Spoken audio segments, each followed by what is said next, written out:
Hello বন্ধুরা, আশা করি সকলে ভালো আছেন। আম, পেঁয়াজ আর শুকনো লঙ্কা পুড়িয়ে এই রেসিপিটা যদি একবার বানিয়ে খান না, গ্যারেন্টি দিয়ে বলছি, এর স্বাদ আপনারা জীবনেও ভুলতে পারবেন না। পুরো গরমকালটাই মনে হবে এইভাবে বানিয়ে খাই। চলুন তাহলে বানিয়ে ফেলি। আমি এখানে দুখানা ছোটো সাইজের আম নিয়ে নিয়েছি। আমগুলোকে আগে থেকে ধুয়ে পরিষ্কার করে নিয়েছি। বোটার দিকের অংশটা কেটে বাদ দিয়ে দিলাম, আর আমগুলোর গায়ে একটু কাট লাগিয়ে দিচ্ছি। এইভাবে বানাবেন। দেখুন, একটু কাট লাগিয়ে দিয়েছি ছুরি দিয়ে। দুটো আমকেই আমি কাট লাগিয়ে দিচ্ছি।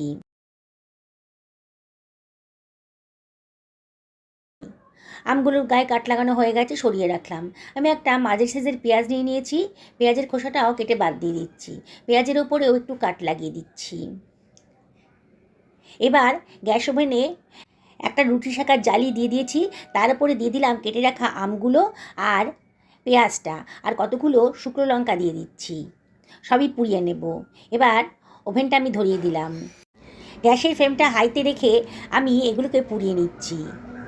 দেখুন আমি কীভাবে পোড়াচ্ছি। লঙ্কাগুলো ভালো করে পোড়ানো হয়ে গেছে। একটা চিমটার সাহায্যে লঙ্কাগুলোকে আমি সরিয়ে রাখছি। আম আর পেঁয়াজটাকে আরও পোড়াতে হবে।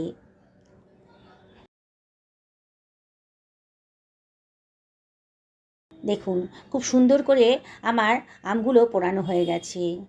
এবার এগুলোকে আমি সরিয়ে রাখছি। গ্যাস ওভেনটা বন্ধ করে দিয়েছি। এবার এগুলোকে একটু ঠান্ডা করে নেব। কালো যে কার্বনটা রয়েছে পেঁয়াজের গায়ে, এগুলো আমি ফেলে দেব। এগুলো স্বাস্থ্যের পক্ষে ভালো না। এবার পেঁয়াজটাকে আমি ছুরি দিয়ে কুচি কুচি করে কেটে নিচ্ছি।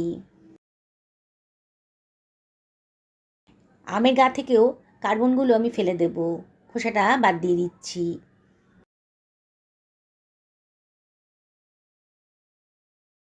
ছুরি দিয়ে আমের পাল্পগুলোকে আমি কেটে নিচ্ছি।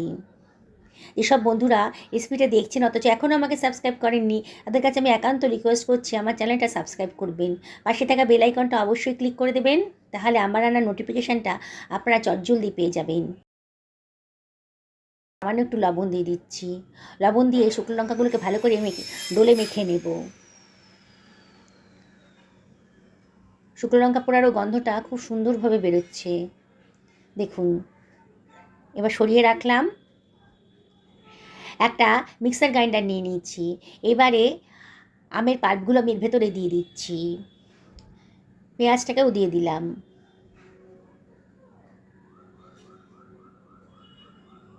এবারে এর ভেতরে আমি দিয়ে দিচ্ছি 2 টেবিল চামচ পর্যন্ত জল দিয়ে এটাকে গ্রাইন্ড করে নেব। দেখুন কত সুন্দর একটা স্মুথ পেস্ট তৈরি হয়ে গেছে। আমি কতগুলো ডিম সেদ্ধ করে রেখে দিয়েছিলাম, খোসা ছাড়িয়ে রেখে দিয়েছিলাম। সেদ্ধ ডিমের গায়ে কতগুলো কাট লাগিয়ে দিচ্ছি। এভাবে কাট লাগিয়ে দেবেন, নাহলে কিন্তু ডিমগুলো তেলে দিলে পরে ফাটবে। অসম্ভব টেস্টি ডিমের কষা আজকে তৈরি হতে চলেছে। আপনারা দেখুন শেষ পর্যন্ত, আশা করি আপনাদের ভীষণই ভালো লাগবে। সামান্য একটু লবণ আর সামান্য একটু হলুদের গুঁড়ো দিয়ে দিলাম, আর দিয়ে দিচ্ছি সামান্য একটু লঙ্কার গুঁড়ো। দিয়ে ডিমের গায়ে মশলাগুলো খুব ভালো করে মাখিয়ে নিচ্ছি। আপনারা তো নানান ধরনের ডিম কষা খেয়েছেন।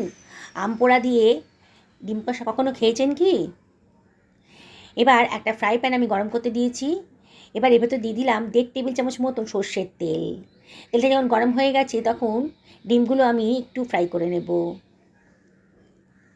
যেসব বন্ধুরা এই রেসিপিটা ফেসবুক থেকে দেখছেন তাদেরকে আমি রিকোয়েস্ট করব আমার পেজটা ফলো করার জন্যে। একটু নাড়াচাড়া করে ডিমগুলোকে আমি একটু ফ্রাই করে নিয়েছি। সুন্দর একটা কালার চলে এসেছে ডিমের গায়ে। এবার ডিমগুলোকে আমি অন্য একটা পাত্রের ভেতর তুলে রাখছি। একঘেয়েমি রেসিপি একেবারেই না, একেবারে নতুন ধরনের নতুন স্বাদের একটা রেসিপি আজকে তৈরি হতে চলেছে। ওই তেলের ভেতরে আমি দিয়ে দিলাম 1/4 টেবিল চামচ গোটা জিরে, আর দিয়ে দিচ্ছি 1 টেবিল চামচ আদা রসুন বাটা। এবারে এর ভেতর দিয়ে দিচ্ছি 1 টেবিল চামচ লবণ। লবণটা দিয়ে দিলাম, তাহলে তেলটা কিন্তু খুব ছিটকাতো। এবার আদা রসুনটাকে একটু ফ্রাই করে নেব, কাঁচা ভাবটা যেন চলে যায়। অনবরত কিন্তু নাড়তে হবে। মিনিট খানেক বাদে আমি গ্রাইন্ড করে রাখা আম বাটাটা দিয়ে দিলাম। এবার গ্রাইন্ডারটা ধুয়ে অল্প জলও এর ভেতরে দিয়ে দিলাম, দিয়ে সব কিছু খুব ভালো করে মিশিয়ে নিচ্ছি। খুব ভালো করে এটাকে মিশিয়ে নিতে হবে। দেখুন আস্তে আস্তে কিন্তু মশলা গা থেকে তেল বেরোতে শুরু করে দিয়েছে। অনবরত কিন্তু নাড়তে হবে, নাহলে কিন্তু পোড়া লেগে যেতে পারে। এবারে আমি এর ভেতর দিয়ে দিচ্ছি 1/4 টেবিল চামচ হলুদের গুঁড়ো, আর দিয়ে দিচ্ছি 1/2 টেবিল চামচ ধনের গুঁড়ো, 1/2 টেবিল চামচ জিরের গুঁড়োও দিয়ে দিলাম, 1/2 টেবিল চামচ লঙ্কার গুঁড়োও দিয়ে দিলাম। দিয়ে সব কিছু আবারও খুব ভালো করে মিশিয়ে নিচ্ছি। অসম্ভব টেস্টি রেসিপি আজকে তৈরি হতে চলেছে। শুধু দেখলেই তো হবে না, একবার খেয়ে দেখতে হবে, তাহলেই তো বুঝতে পারবেন এর টেস্টটা কতটা সুন্দর। দেখুন অনবরত কিন্তু নাড়ছি। মশলাটা খুব ভালো করে কষানো হয়ে গেছে। 1 টেবিল চামচ চিনিও দিয়ে দিলাম।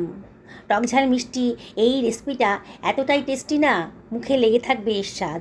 আবারও সব কিছু খুব ভালো করে মিশিয়ে নিচ্ছি। মশলাটা খুব ভালো করেই কষানো হয়ে গেছে। এবার আমি ভেজে রাখা ডিমগুলো এর ভেতরে দিয়ে দিচ্ছি।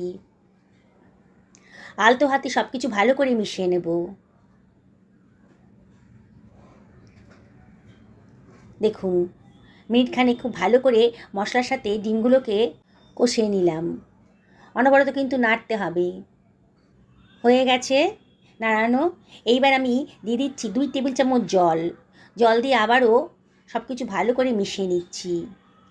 আজকের রেসিপিটা একটু মাখো মাখো হলেই খেতে ভালো লাগবে, সেজন্য বেশি জল দিলাম না। তবে আপনাদের যদি মনে হয় আর একটু গ্রেভিটা পাতলা রাখবেন, তাহলে একটু জলের পরিমাণটা বাড়িয়ে দেবেন। আবারও সব কিছু খুব ভালো করে মিশিয়ে নিচ্ছি। এবার ঢাকা দিয়ে মিনিট 2 লো ফ্লেমে রান্না করে নেব। 2 মিনিট বাদে দেখুন আমার কিন্তু রেসিপিটা তৈরি হয়ে গেছে। একেবারে নতুন ধরনের রেসিপি। ডিমের নানান রেসিপি তো আপনারা খেয়েছেন, সেগুলো আপনাদের ভালোও লেগেছে। আজকে আমার মতো করে বানিয়ে খান। যে শুকনো লঙ্কার ভাজাটা ছিল সেটা দিয়ে দিলাম। দারুণ একটা সুগন্ধ বেরোতে শুরু করেছে। বললাম তো সুগন্ধেই এক থালা ভাত কিন্তু এটা দিয়ে খেয়ে নিতে পারবেন। আর যদি আপনি 2টো রুটি খান, তাহলে এই রেসিপিটা থেকে 4টে রুটি খেয়ে নেবেন। ঢাকা দিয়ে আবারও মিনিট খানেক রান্না করে নেব লো ফ্লেমে। এবার গ্যাসের ফ্লেমটা অফ করে দিয়েছি। দেখুন এত সুন্দর গন্ধ বেরোচ্ছে না। কোনো রকম গরম মশলা কিন্তু আমি এর ভেতরে দিলাম না। পোড়া মশলার গন্ধেই কিন্তু রেসিপিটা একেবারে ইউনিক হয়ে গেছে। আমি আপনাদেরকে আবারও রিকোয়েস্ট করব, একদিন আমার মতন করে এইভাবে রেসিপিটা বানিয়ে ফেলুন। পরিবারের সকলকে খাওয়ান, নিজেও খান।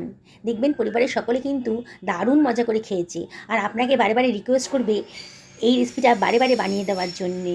দেখুন কতটা লোভনীয় হয়েছে। কি বানাতে ইচ্ছে করছে তো? ফ্রিজে তো ডিম আর কাঁচা আম আছেই, তাহলে বানিয়ে ফেলুন। সুস্থ থাকুন, ভালো থাকুন।